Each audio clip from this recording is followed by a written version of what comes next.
আচ্ছা বলো তো, এই যুগে দাঁড়িয়ে কার না বিরিয়ানি পছন্দ? বাচ্চা থেকে বুড়ো অবধি সবাই কম বেশি বিরিয়ানি খেতেই পছন্দ করে। আর এই ডিলিশিয়াস বিরিয়ানির ইনভেনশন কিন্তু ইরান থেকেই প্রথমে শুরু হয়েছে। আবার কেউ কেউ বলে এটা নাকি ইন্ডিয়াতে শুরু করেছিল মুঘল সম্রাট আকবর। বাট যাই হোক, এইসব ভেবে আমাদের কাজ নেই, আমাদের কাজ হচ্ছে পেট ভরে বিরিয়ানি উপভোগ করা।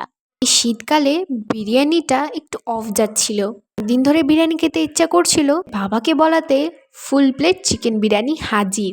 আমার তো লেগ পিস বরাবরই পছন্দ, লেগ পিস ছাড়া আমি বিরিয়ানির কথা ভাবতেই পারি না। চিকেনটা একদম নরম তুলতুলে আর খেতে ততটাই জুসি, আলুটাও বেশ নরম আর তুলতুলে, আর পুরোপুরি বিরিয়ানি একদম কম মশলা দিয়ে বানানো, সাথে পুদিনা পাতা আর সালাড দিয়ে পুরো জমে গেছিল। আর এই যে আমাদের বড় ছুঁচো বিরিয়ানির গন্ধ পেয়ে ঠিক চলে এসেছে, যেই দেখলো ক্যামেরা খোলা সেই লজ্জায় আর খেলো না।